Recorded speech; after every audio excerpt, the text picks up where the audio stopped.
England और New Zealand के बीच में ना 3 टेस्ट मैचेस की सीरीज़ का पहला मैच क्राइस्ट चर्च में जनाब स्टार्ट हुआ पड़ा है। दोनों टीम्स के लिए ये मैच बड़ा इंपॉर्टेंट है। अगर हम वर्ल्ड टेस्ट चैंपियनशिप के फाइनल का जो भी उससे पहले का साइकिल है जो कि कंप्लीट होगा उस सारे कॉन्टेक्स्ट में देखें ना, फाइनल और साइकिल का सारा मिलाकर, तो ये 3 टेस्ट मैचेस की जो सीरीज़ है दोनों टीम्स के लिए बड़ी इंपॉर्टेंट है। और अभी तो जिसे कहते हैं टेस्ट मैच बराबर है लेकिन इस टेस्ट मैच में ना एक कैच हुआ है। वो कैच किया है ग्लेन फिलिप्स ने कैच किया है ओले पोप का। और अभी इन रीसेंट टाइम्स जितनी मैंने क्रिकेट देखी है, मैं आपको एक बात बताऊं कि one of the best catches गली में खड़े होकर उसने किया है। सऊदी की गेंद थी आउटसाइड दी ऑफ स्टंप। ओले पॉप ने खड़काने की कोशिश की कि किसी तरीके से ये जो 30 यार्ड सर्कल है इसके ऊपर शूपर से या किसी गैप में से निकाल दूं। तो ग्लेन फिलिप्स खड़ा था गली में और ये उससे तकरीबन कोई मोटा मोटा आप हिसाब लगाएं ना तो 3 से 4 फुट तो दूर होगा गेंद मिनिमम। इससे ज़्यादा ही होगा, इससे कम नहीं होगा। ये सुपरमैन का बच्चा जनाब, इसने मारी डाइव हॉरिजेंटल वही अपने राइट साइड के ऊपर और इसने वन हैंडेड ब्लाइंडर पकड़ा है। एब्सोल्यूट जिसको कहते हैं ना ब्लाइंडर। आप ये कैच देखें ना तो आपको पता चलता है कि भाई साहब दुनिया की क्रिकेट जो है ना वो अद्भुत हुई पड़ी हुई है। मतलब इन अ वे के बियॉन्ड योर इमेजिनेशन ऐसा ऐसा कैच होता है।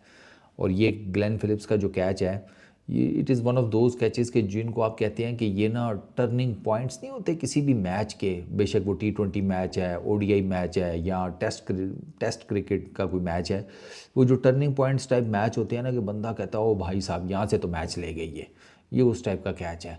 ओले पॉप बेचारे को यकीन ही नहीं आ रहा था। उसने कहा अच्छा चलो, अब उसको पता चल गया भैया किस्मत नहीं है। इस बंदे ने जो कैच पकड़ लिया है इसका मतलब ये है कि मेरी वाली किस्मत भी सारी उठाकर इसी के घर गई भी आज। इतना आउटस्टैंडिंग कैच था। इस टेस्ट मैच में अभी तक इस लेवल का कोई कैच नहीं मैंने देखा। इनफैक्ट मैंने इससे पीछे भी अभी रिसेंटली अभी ये कैच मुझे याद आता है, फिर मुझे सूर्य कुमार का वो वर्ल्ड T20 का कैच याद आता है।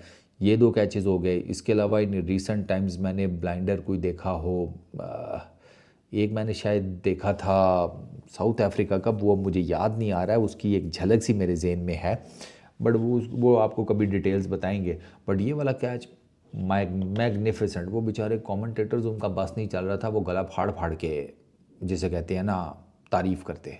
वो न्यूजीलैंड के कमेंटेटर्स तो खड़े हो गए ना, वो खड़े होकर जनाब उन्होंने, उनका बस नहीं चल रहा था। अपने मुल्क का कोई सबसे बड़ा जो सिविल अवार्ड हो ना, ग्लेन फिलिप्स को इस कैच के पीछे दे दो। क्योंकि ऑब्वियस सी बात है न्यूजीलैंड की टीम खेल रही है इंग्लैंड के अगेंस्ट।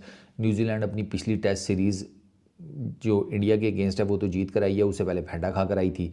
तो न्यूजीलैंड को पता है कि चलो अगर हमारे पास इंडिया को मारने का कॉन्फिडेंस है तो उससे पहले जो हम सीरीज़ मुंह पर मलवा कर आए हैं श्रीलंका के अगेंस्ट वो भी कौन सा हम भूले हैं, इन रिसेंट पास्ट ही है ना।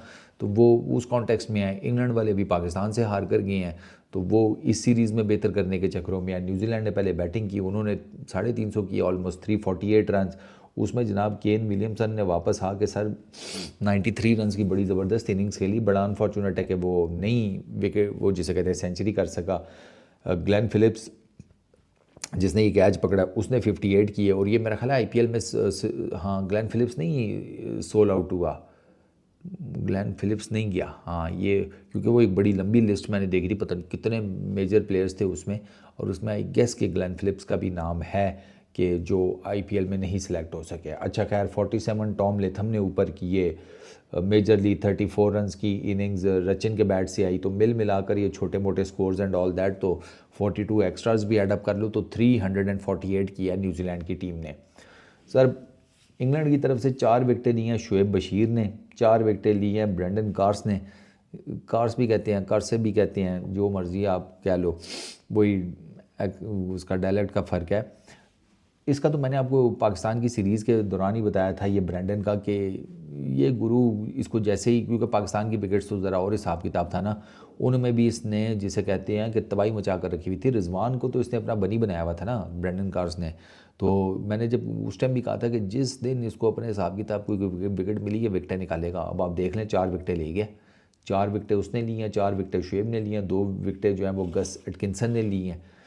उसके बाद अभी इंग्लैंड की बैटिंग चल रही है पहली इनिंग्स में, उसमें जनाब आपको नज़र आते हैं तो हैरी ब्रुक साहब, हमें सूता था पहले टेस्ट मैच में मुल्तान के, इधर भी 132 करके बैठे हुए हैं और अभी नॉट आउट चल रहे हैं। 46 रन्स किए हैं बेन डकेट ने ऊपर, ठीक है। और ये लोग तो मार धाड़ वाले ही हिसाब किताब में खेल रहे हैं, क्योंकि 74 का स्ट्राइक रेट बेन डकेट का था, इसका 81 का ऑलमोस्ट हैरी ब्रुक का 132 किया 163 बॉल्स के ऊपर, 10 चौके 2 छक्के। मैंने आपको बताया फिर 77 ओले पोप ने किया। ओले पोप बड़ा ज़बरदस्त खेल रहा था, लेकिन बस अब मैंने आपको बताया कि उसका जो कैच वो बड़ी जिसे कहते हैं ह्यूज किस्म की एक वो होता है ना आपको मोमेंट, जब आपने एक मेजर पार्टनरशिप तोड़नी हो तो आप कहते हैं कि यार ये किस तरीके से टूटेगी, तो वो इसी तरीके से टूट सकती थी इस तरह की कैच की बदौलत, क्योंकि 150 प्लस 151 रन की इनकी पार्टनरशिप थी ओले पोप की और ब्रुक की, वो टूटी है इस कैच के पीछे। तो इससे आप अंदाज़ा लगा लें कि ये कितना क्रूशल कैच था। तो खैर अभी देखते हैं, अभी तो मैच जिसे कहते हैं हैंगिंग इन द बैलेंस है दोनों टीम्स के लिए। सेकंड इनिंग्स में ये पता चलेगा कि डिपेंड करता है ना, इंग्लैंड अगर लीड पकड़ता है तो कितनी लीड पकड़ता है, ये भी मैटर करेगा। और अगर इंग्लैंड लीड नहीं पकड़ पाता, ऑलमोस्ट स्कोर सेम ही है, तो फिर ऑब्वियसली बात है सेकंड इनिंग्स डिसाइड करेगी कि भैया ये टेस्ट मैच किस तरफ जा रहा है। इस वीडियो में इतना ही, अपना बहुत ख्याल रखना, नेक्स्ट वीडियो में मुलाकात होगी, पीस आउट।